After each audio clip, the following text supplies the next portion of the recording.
Good afternoon, everyone, and welcome to Torah with your host, Rabbi Anibal. So happy to be here once again, studying Torah with all of you guys. It's great. Ha! Rocky Pollack is here! Hooray! Welcome, Judge Rocky Pollack. And it was great to see you last weekend. I see your grandkids all the time, We overlap at the tennis club.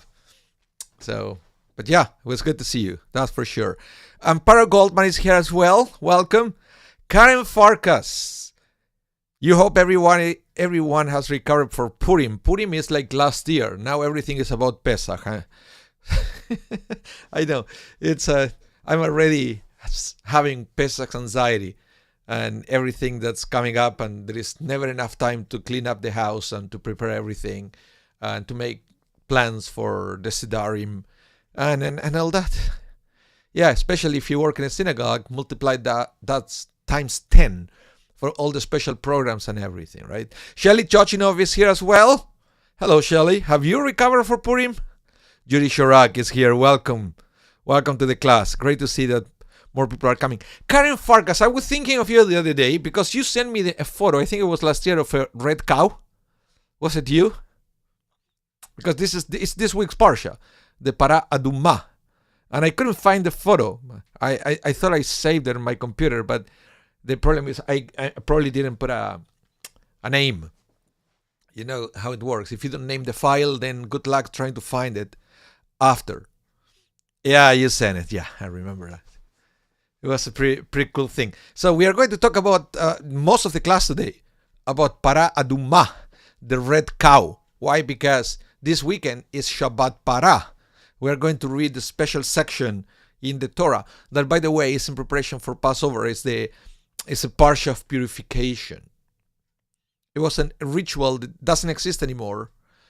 Number one, we don't have the temple, but my understanding is you could use the ritual of the red cow even without a temple, because all the preparations were outside the temple. I think the priest.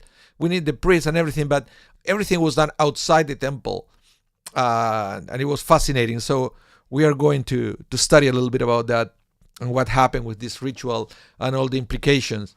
And this is something that we Jews, we don't think about this too often, but it seems to be huge around some evangelicals, that they believe that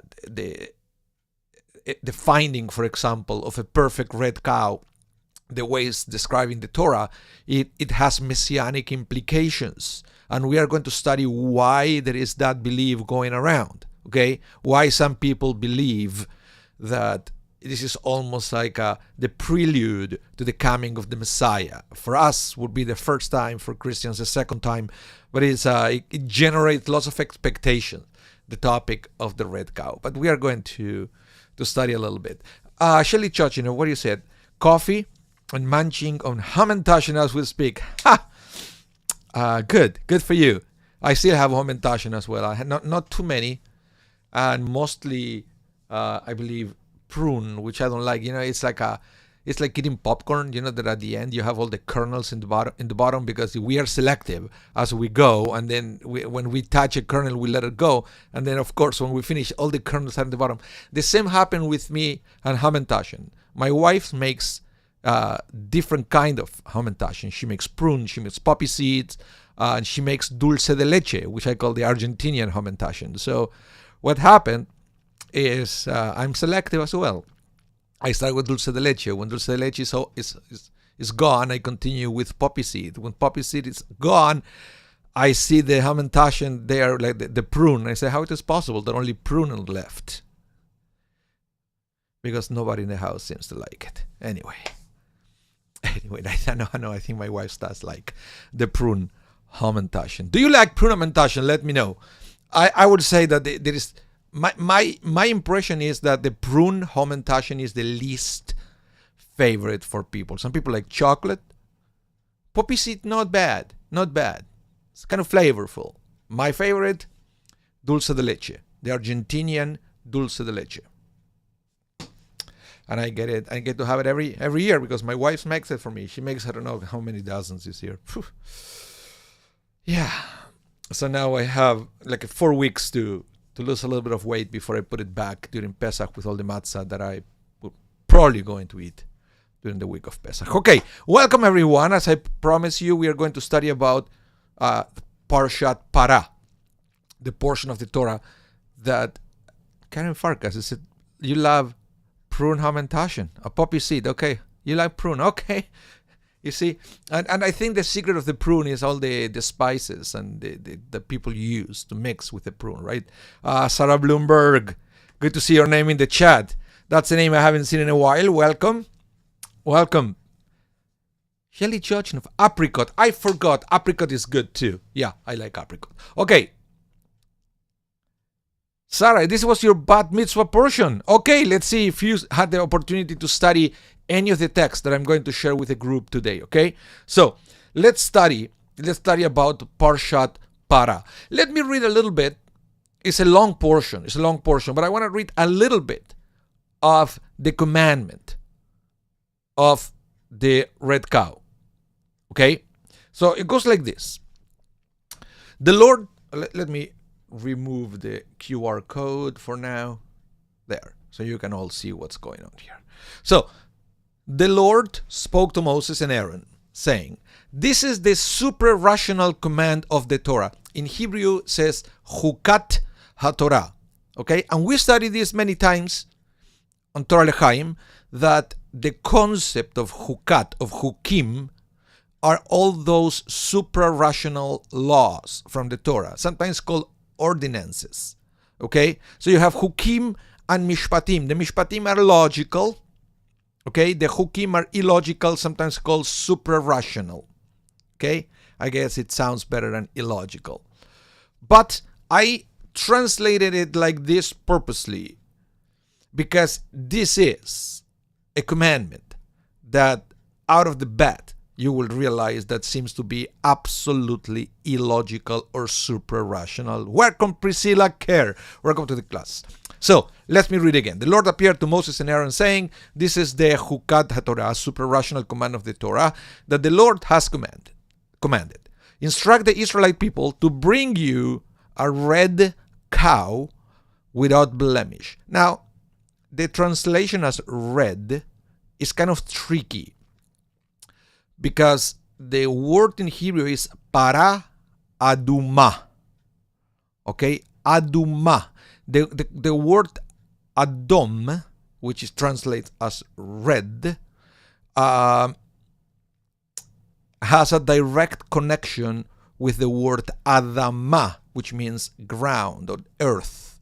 So basically, para aduma, even though we translate it as red cow, red heifer, it means like a earth-colored cow. So it's a reddish, right? It's not this intense blood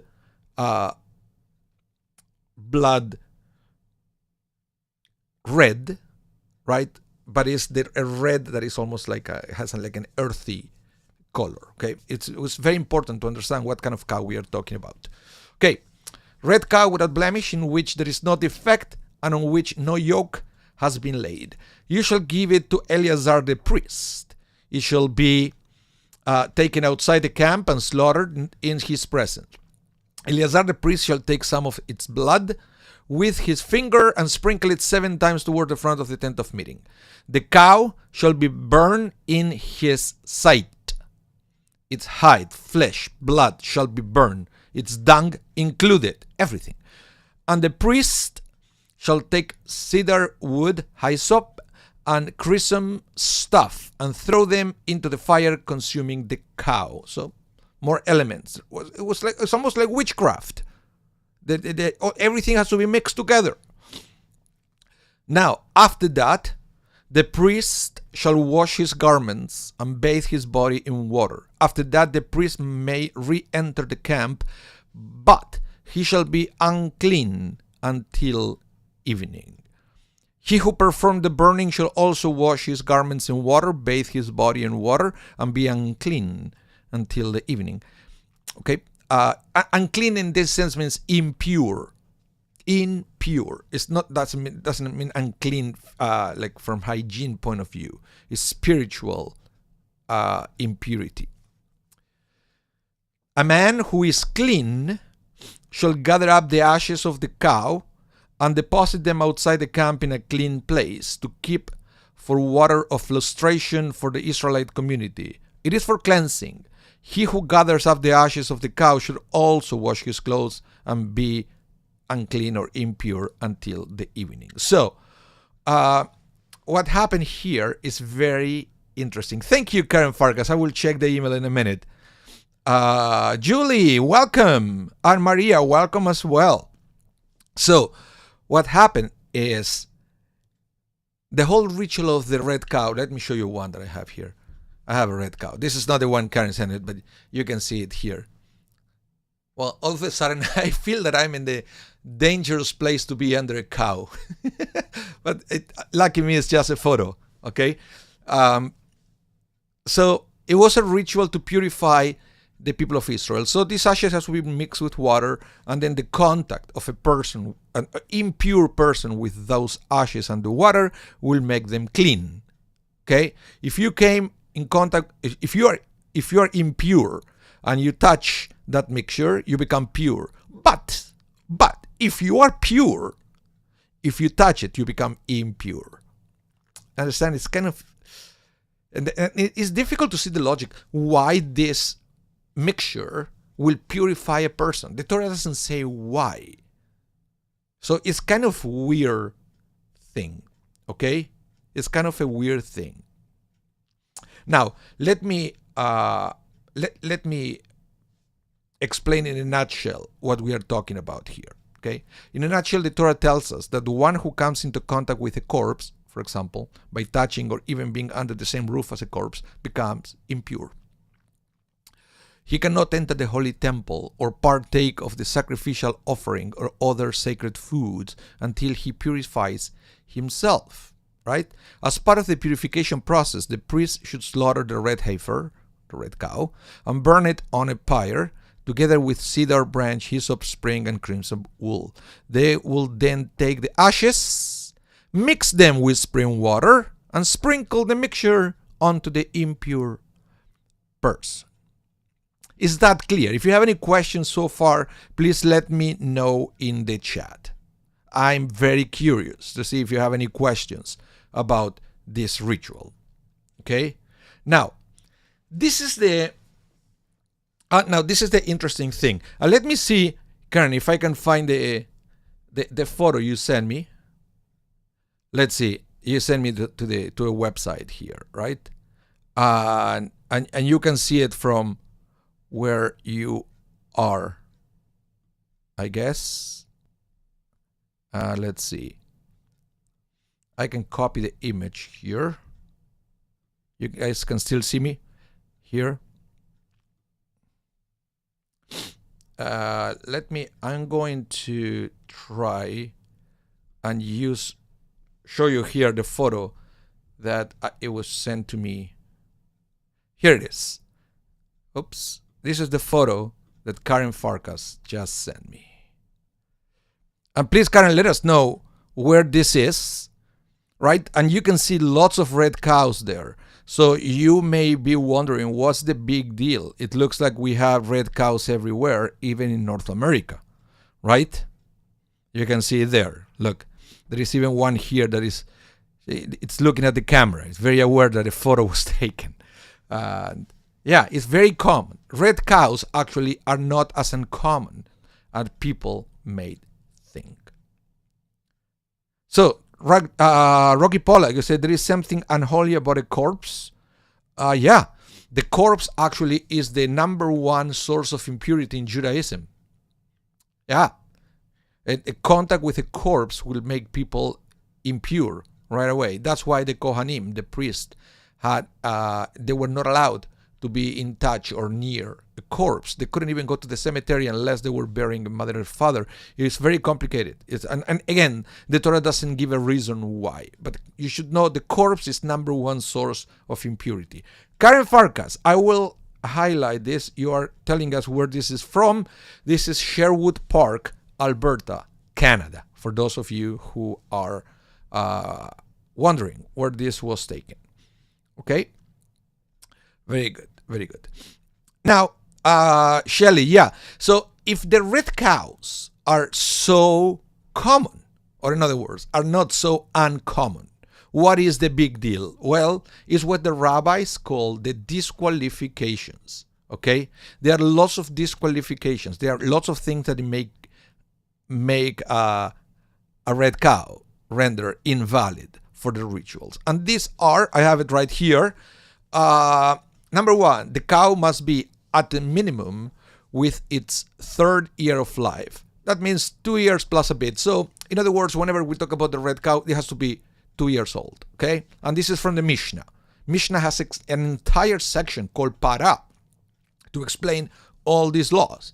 Number two, it needs to be, I guess this is the trickiest part, completely red. Even 2 hairs of a different color next to each other, or 3 that they are far apart, disqualify it. Now you can start have a better idea of why this is so complicated to get. So out of this photo that we got from Karen, I don't know if there is somebody examining those cows, if maybe they will find 3 hairs that they are not of the same color, right? Just so you know. Let's continue. Number 3, all physical blemishes that disqualify sacrificial animals disqualify a red heifer as well. Okay? So it has to be also health-wise, physically wise, perfect. Perfect. Next, any work done with it disqualifies the cow.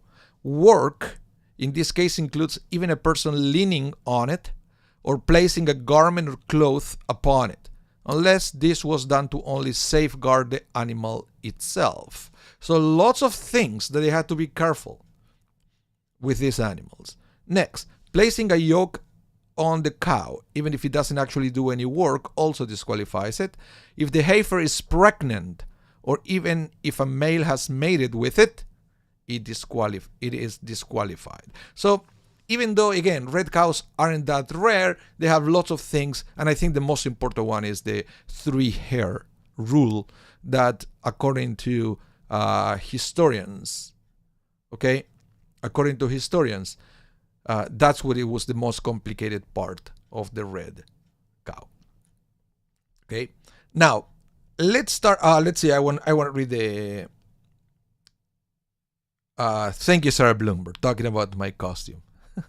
Purim costume. I was a Hasid for Purim. Now, let's start talking about why this misunderstanding and why sometimes evangelical groups are so fixated with the concept of the red cow, and why there are so many people trying to find red cows in this generation even.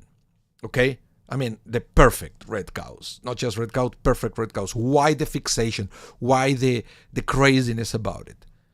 Everything starts with the word of Maimonides. Okay?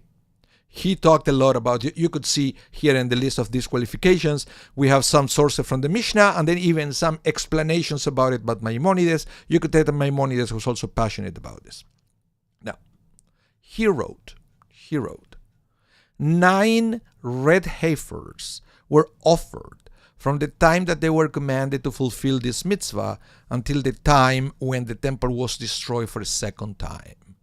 The first was brought by Moses, we just read right in the book of Numbers, our teacher. The second was brought by Ezra. Okay? 7 others were offered until the destruction of the second temple, and the 10th will be brought by the King Mashiach, the Messiah. May he speedily be revealed. Amen. So may it be God's will. Basically, Maimonides closed this paragraph by saying, Amen, ken yehi ratzon. Okay? which is not so common from Maimonides to use this kind of language, by the way, because he talks about the Messiah in a different essay, and he doesn't even talk about this, may he speedily be revealed and so, but he does here. We are going to talk in a minute why this kind of change in the character of Maimonides, why he wrote it this way. Okay, so the confusion starts from this text when it says that only 9 were sacrificed in the history of the Jewish people. So when Maimonides said that only 9 were sacrificed, the first thing you may think is, well, it's because they were that rare. Am I right? Am I right? Right? It's now, the truth is, and I've been reading about it and researching, that it seems that according to the rabbis, only 9 were sacrificed because we didn't need more than 9. Why is that? Because once you get one, you burn it to ashes, you mix it with the water, you have basically unlimited supplies of the mixture to sprinkle to people. It doesn't say how often you have to keep adding more ashes. It looks like you keep adding more water if you need it, and you can keep using that potion to sprinkle over people. It's almost like, I don't know, this is something that I learned about 15 years ago when the rabbi who was in charge of the mikvah here in Winnipeg, he left town. And the mikvah was virtually unattended. It was disgusting. Was nobody taking care of it? The community would try to start using it again. I went to see it with one of the Orthodox rabbis in town, and he gave me an halachic tour on the mikvah. And he explained, because the mikvah that we have here in Winnipeg in the Asper campus is it's called chamber over chamber. It has 2 chambers, one on top of the other. The lower chamber contains rain water. Okay? Complete rainwater. The upper chamber, you can put tap water, and there is a plastic pipe, a vertical plastic pipe that connect the 2 chambers. Okay? And what the rabbi was telling me is that technically you never have to change the water, the rainwater in the lower chamber, because halachically the 2 chambers, they touch but they don't mix. So all what you do to keep the mikvah clean is that you can empty the upper chamber and fill it up again. Or if you feel that the water is too low, you can top it up, and then you can run filters.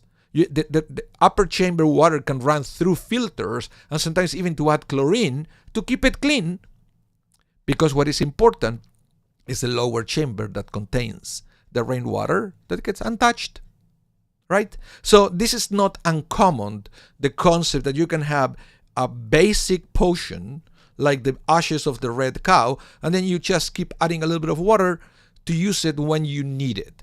And this is something that you don't have to use even all the time, because even if a corpse make you impure, 24 hours of waiting will take care of that. This is something if you want to become pure right away for something.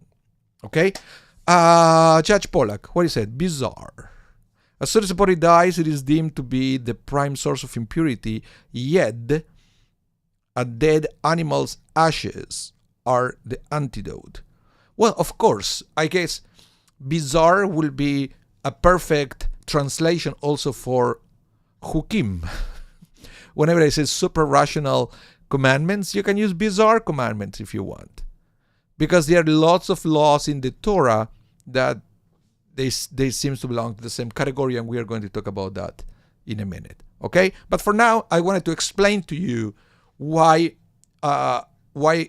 it's not a big deal that only 9 red cows were sacrificed in the history of Jewish people. Now, the thing is, if you don't have this background explanation, you may think that this is extremely rare, and if the new red cow appears in your generation, and Maimonides explained that the 10th red cow will be presented by the Messiah, You can understand why some people will go crazy if they believe they found a red cow.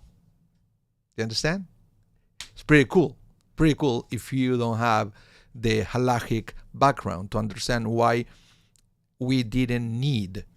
It's not that they were not available. We didn't need more than 9 red cows in all those centuries. Okay? So, there is an explanation here from the Lubavitcher Rebbe that he explains a little bit about Maimonides' words. And he said, Maimonides is actually teaching us a halacha, a Jewish law, that a Jew must always yearn for the redemption, to the point that whenever Mashiach is mentioned, even if only in passing, he or she should automatically pray that he comes speedily. That's the end of Maimonides' text. If Maimonides were to only add the prayer when discussing the loss of Mashiach, one could think that a prayer is only warranted if that is the actual topic of discussion.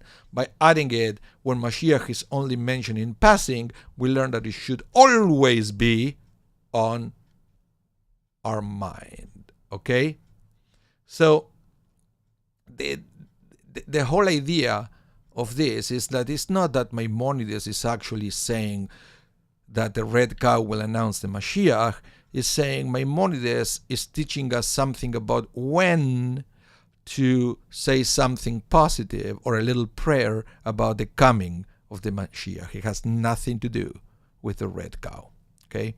Now, as I mentioned, that there are many people that they go crazy when red cows are spotted in this generation. And I did a little research and I found a few websites, most of them Christian websites, like this, for example.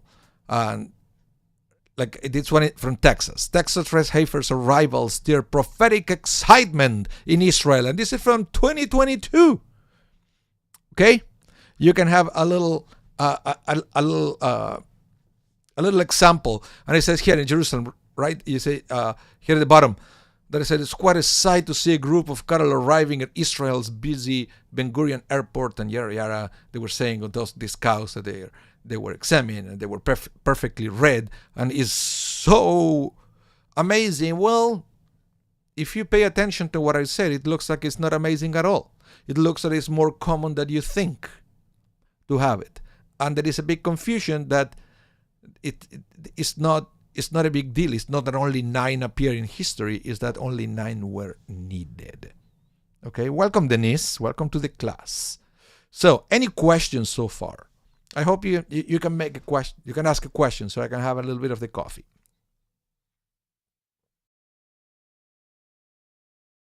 No questions?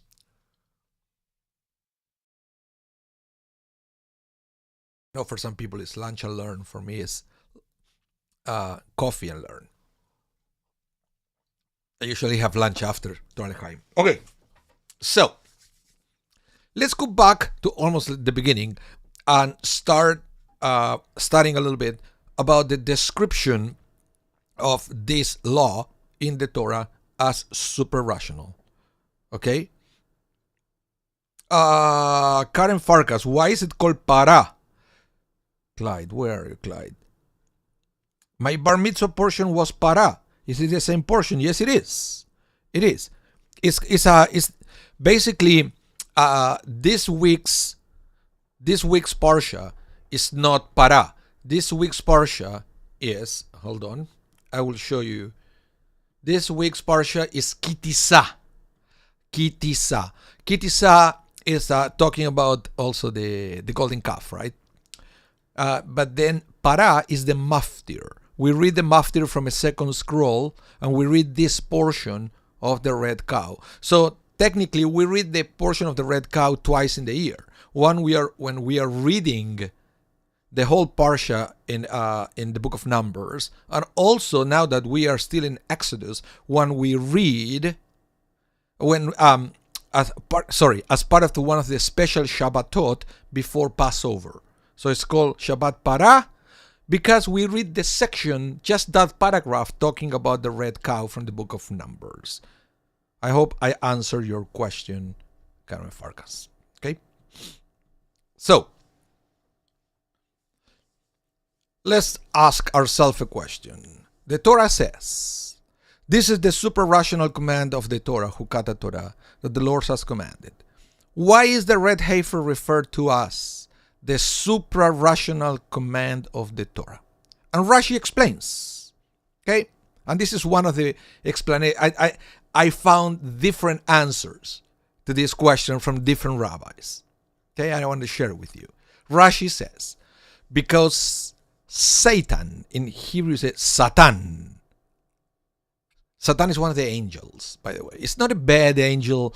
This is also a confusion that some people think that Satan is a bad angel. It's not bad.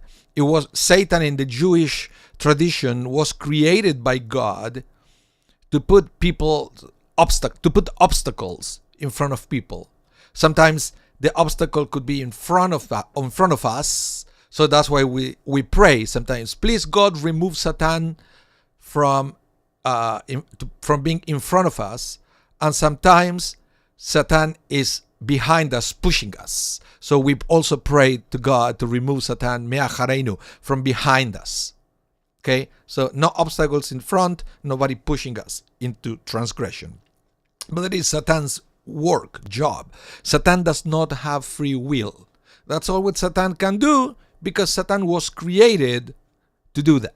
Okay. It's just a good employee by doing it. So, he said, what is super rational command? Rashi says, because Satan and the nations of the world cause grief to the Jewish people by saying, what is this commandment? What purpose does it have? Therefore, the Torah uses the term hukat, super rational command. God says, it is my personal deed. You don't have permission to ponder over it. Also, observing a mitzvah, which makes no sense at all, demonstrate a person's strong faith and commitment to observe all the other mitzvot too. In other words, Rashi is using here the concept, don't think about it. Well, actually, Rashi is even stronger than that. He said, you have no permission to think about it. Why?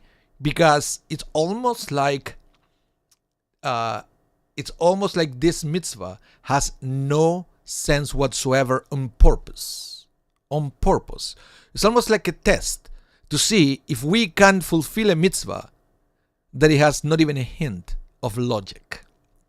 Can you do that? I said, if you do that, if you can fulfill this mitzvah, even though it seems to have no logic on it whatsoever, if you can do that, that speaks a lot about your levels of faith into accepting everything that is in the Torah. So, Rocky, that may or may not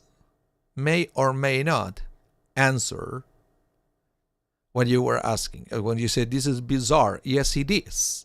And according to Rashi, it's bizarre on purpose. So, if the nations or Satan are asking you, why do you do this? Don't go crazy trying to explain a logic on it. According to Rashi, it's because there is no logic. So it's not even worth to debate about finding something logical on it. But this is Rashi's explanation. Welcome, Randy Lodinger, and Liz Solomon is here as well. Welcome to the class. Okay?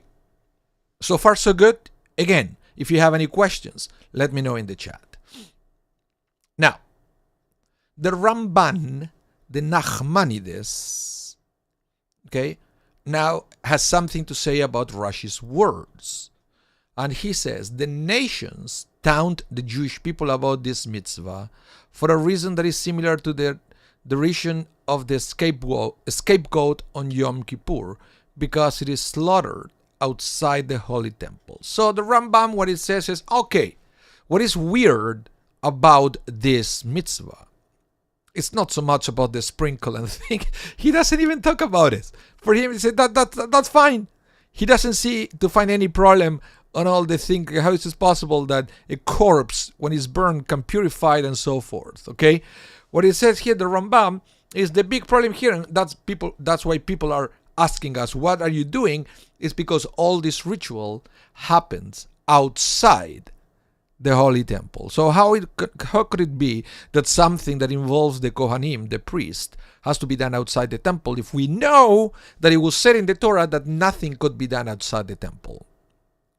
In fact, we know that, that we are not allowed to sacrifice anything outside the temple anymore. So once the temple was destroyed, that's it. Sacrifices ceased to exist. But this is an exception. And the other exception is the scapegoat on Yom Kippur. And sometimes, according to the Ramban, the Nachmanides, some people still are asking us Jews, why do you do that? Why do you do that? And the answer is, we don't know why. But that's the way it was commanded. Welcome, Donna Alden Budgen. I never know how to pronounce your last name. One day you have to tell me. Next time we see you in person. We see us in person. And Holly Mandelkern is here as well. Welcome. And Randy, don't worry. Yeah, you can always watch the rebroadcast. I will be rebroadcasting this class at 8 p.m. Central Time. Okay, so let's continue here. Now, there is another rabbi, Rabbi Chaim Tirer from Ukraine. He says, the source of derision is the law, thus the pure person who performed the process becomes impure, and yet the impure person on whom the procedure is performed becomes pure. Now, you see, what this rabbi is saying, Bogdan, okay, thank you, Donna. What it's saying is, this Rabbi Chaim Tirer, he doesn't even care that things are done outside the temple. Inside the temple, he said, guys, this is not the big deal here. The big deal is, you tell me the logic. How is it possible that a person who is pure becomes impure, and the person who is impure becomes pure? That's not logical. Okay? And this is what it is. It is a little funny. It is a little funny because he says, of course, we do find such a phenomenon in nature too. For example, heat softens tin and yet will harden an egg. But one cannot bring proof from nature to explain the mitzvot, the commandments of God. And this concept of, it doesn't have any logic, but I can explain to you the logic anyway, is present in the writings of many rabbis, which basically means that this explanation of the tin and the egg worked for him, but he cannot use it as an halachic proof to convince somebody else, because you cannot bring proof from nature to explain the commandments of God. But you can see that even though Rashi said you should never think about this or try to find the logic, many rabbis are trying to explain how is that possible. The pure becomes impure, the impure becomes pure. Have you ever thought about that? I mean, there are many other examples, right? Like sometimes it happens that if you are sick, you take a medicine and you become better. But if you are healthy, that same medicine can make you sick, right? So sometimes I think it that way, maybe, that this is like medicine for spiritual impurity. So if you are healthy, it will make you sick. If you are sick, it makes you healthy. If you are pure, it makes you impure. If you are impure, it makes you pure. Yeah. Rocky Pollack, you said, it's called begging the question. Okay. We're begging the question then. Now, another comment by another rabbi that lived a little earlier than Rabbi Tirer. And this is Rabbi Chaim ibn Attar. And he said, why does the verse use the expression, this is the super-rational command of the Torah, as if to say that this mitzvah is representative of the entire Torah? Okay? Because it doesn't say this is one of the super-rational commandments of the Torah. It says this is the super-rational command of the Torah. Understand? That's the question that Rabbi Chaim ibn Attar is asking. And he says, because the laws of ritual purity and impurity discussed here bring to light the effect of the Torah on the Jewish people. By receiving the Torah, the Jewish people became a holy people. And therefore they became an attraction for spiritual impurity. Thus, ironically, a Jewish body becomes ritually impure after the departure of the soul due to the body's immense holiness, which attracts impurity, rather like an empty jar of honey that attracts flies and insects. So, in other words, you can, Rocky, this also should serve to answer a little bit of your question you were asking about what is all the deal about the impurity of a corpse, right? And according to this rabbi, understanding this concept is representative of understanding all the other super rational commandments in the Torah. But he is trying to explain why corpses are impure, or why corpse communicates impurity. Okay? And so let me read it again. A Jewish body becomes ritually impure after the departure of the soul due to the body's immense holiness, okay, which attracts immediately impurity. Not that the soul is not there to keep it out, but the body itself is incredibly holy. But without the soul, now that body attracts all the impurity. Okay? Rather like an empty jar of honey that attracts flies and insects. It's, Karen Farkas, but so does a full jar of honey. Yeah, but you close it. It's different. There is nothing to, even if it's full, the jar of honey is full, the flies cannot get inside. Okay? When the jar is empty, now the flies can get inside. There is nothing keeping them away. There is no space. Now they have the space that they need to get inside. That's what it is. So, Donna, is a dying person impure? No, dying person is not. As soon as a person dies, that body starts communicating ritual impurity. In this day and age, that doesn't mean anything, because we don't have anything that we are not allowed to do if we are ritually impure. This is, remember, the whole reason why this is so important, because back in the day, if you were impure, you were not allowed to enter to the temple. So if you have to go to the temple for something, maybe you did something wrong, you want to bring a sacrifice and so forth, you need to be ritually impure. And there were many things that will communicate impurity. Touching a body is one, but for example, touching a menstruating woman will also communicate impurity. If you have a nocturnal emission, or like a semen, it will make you impure, and so forth. There were many different things. And then you needed something to make you pure right away, unless you wanted to wait until time and a mikvah, because it's to be pure again was a combination of time and a mikvah. You go to the mikvah, you take the ritual bath, and then you are pure again, but you have to wait that specific amount of hours, depends of what was the source of impurity. And again, I'm not really an expert on this, because it's not something that it will affect us, our daily lives. We don't have a temple, so we don't have this restriction anymore. Denise, you said the body is cleansed after death. Yes, that's one of the reasons. That's why we use water to cleanse the body. That's called the tahara. And there is a holy task that, and we have a wonderful group of volunteers here in Winnipeg that they do that.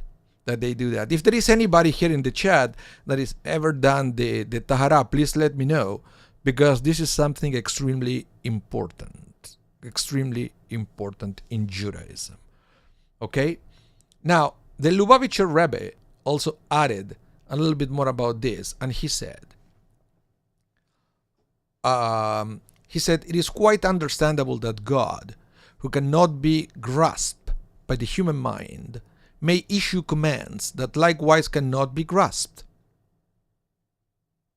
You understand? So in other words, here is that there are many commandments in the Torah that it's not that they are illogical, it's that we cannot understand, the same way that we cannot fully understand God or God's ways sometimes, right?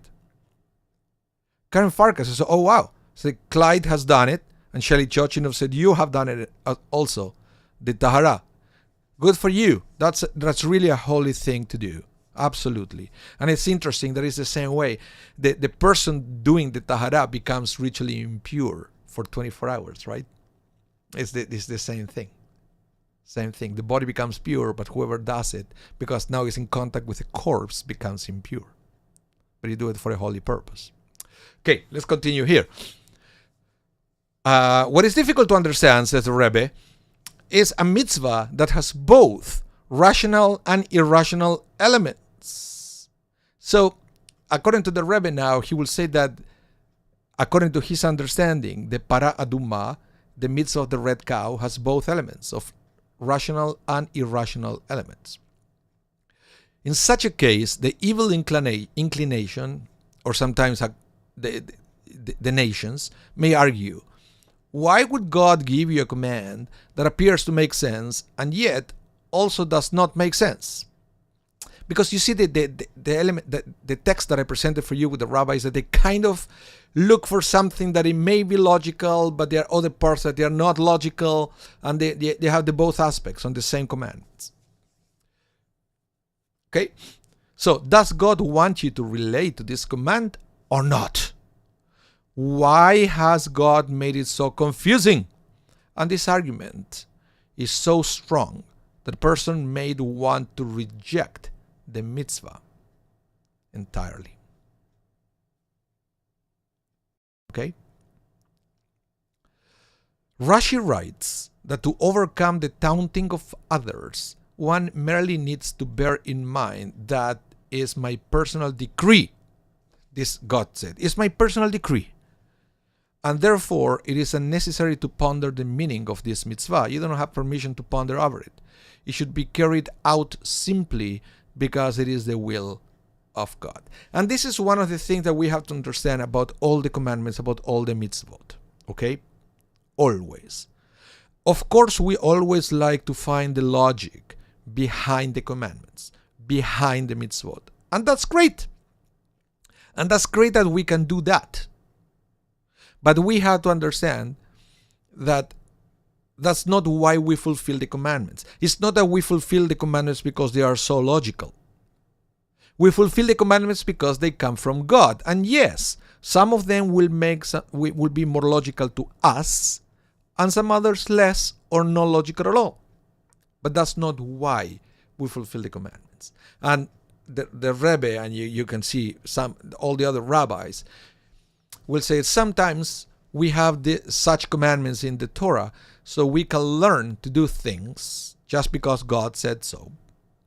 And hopefully we understand that we fulfill, or we observe the entire Torah with the same mindset. The sense that we do it not because we like what it says, we do it because it's the word of God. And this is the concept here. Let's see. We have some comments here. Liz Solomon said, "Can you explain what you just said, Tahara?" Oh, Tahara. Tahara is when in Judaism, Solomon, when somebody dies, before the body could be buried in a Jewish cemetery, it has to be washed with water. Okay? And this is a process that is done at the Jewish funeral home, and it's usually done by volunteers of the Jewish community. So if a woman dies, usually it will be a women team doing this, and if a man dies, it will be a man team performing the mitzvah, the commandments of Tahara. After the body gets washed, then it's wrapped in a shroud. In Hebrew we call it the tachrichin, and then and only then is placed inside a coffin. Sometimes it's also we add a little bit of earth from the land of Israel. But the most important thing is the tahara, which is the washing of the body before burial, and it's extremely important in Jewish practice. Okay, so let me get here, because this is what I wanted to tell you guys about this week's parsha, and I have a few more things here. Karen Farkas, you said, when we die, we will find out that the ones we thought were logical, explicable, will be for some entirely different, obscure reason. Then the joke will be on us. Yeah. Well, the rabbi said it all the time that when we died, we are going to understand everything in an instant. Okay? And this is a very serious thing. I don't even want to laugh when I say this, but this is a very serious thing. Because many rabbis talk about our shock, the shock that we're going to feel when we die. We understand everything we did wrong. When we understand how wrong we were, how we neglected the Torah, right? Because now we understand the effects of neglecting the Torah. And that is because we'll have no physical veil anymore. Because the problem is we cannot understand many things because we have a human brain, right? The soul knows everything, and the soul is desperately trying to let us know what is right. But our body, our physical limitations are basically blocking all that message coming from our soul. When the body is not there, right, and we can have a full understanding of what the soul always knew, it will be the oy vey moment, according to the rabbis. So yeah, Karen Farkas, you're right what you said. Well, thank you everyone for coming out, for connecting, for tuning in, actually, and so we could study a little bit of Torah. This is Shabbat Parah. I will encourage you to come to synagogues this Saturday. You will be able to listen to this portion from the Torah, and it's going to be amazing. We have a bar mitzvah at the Shari Zedek, so come and listen to this portion read live from the Torah. But the difference is, this time you will know what we are talking about, and you will be hopefully a little bit more knowledgeable about what is all this big deal with the red cow. It seems that it's not a big deal at all, but it's something very important for the Jewish people. So thank you very much for your presence. Have a wonderful rest of your day. Please stay safe, and hope to see you soon. Bye, everyone.